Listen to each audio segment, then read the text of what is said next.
माझी लाडकी बहीण या योजनेमध्ये जे महिन्याला 1,500 रुपये महिलांना मिळणार होते, त्यांच्यामध्ये आता जो नियम होते त्या नियमामध्ये बदल करण्यात आलेले आहेत, जे फेरफार करण्यात आलेले आहेत, जी काही अटी होत्या त्या अटी रद्द करण्यात आलेल्या आहेत आणि ज्या नवीन अटी आहेत त्या नवीन अटी ज्या नवीन GRमध्ये आलेल्या आहेत त्याच्यामध्ये आपण आज बघणार आहोत. जी पहिल्या GRमध्ये जी वयाची मर्यादा होती 21 ते 60, आता ते नवीन GRमध्ये 21 ते 65 करण्यात आलेली आहे आणि जी 5 एकर जी शेती होती ती आता वगळण्यात आलेली आहे.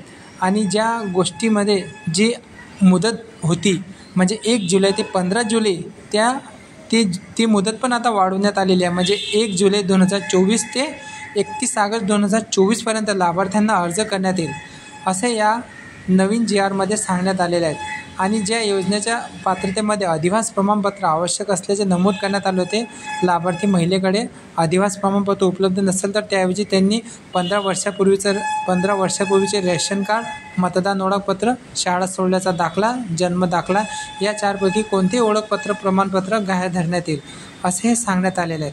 आणि जी 2.5 लाखाची उत्पन्नाची जी मर्यादा होती ज्या पहिल्या GRमध्ये, आता ती पण 2.5 लाखाची उत्पन्न मर्यादा त्यांनी रद्द करण्यात आलेली आहे. त्यांच्यासाठी त्यांनी पिवळे व केसरी रेशन कार्ड असेल तर उत्पन्नाच्या प्रमाणपत्रातून त्यांना सूट देण्यात येईल असा हा नवीन GR आलेला आहे.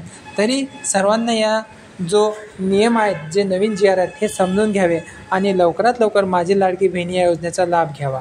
व्हिडिओ आवडला असेल तर व्हिडिओला लाईक करा, चॅनलला सबस्क्राईब करा. धन्यवाद.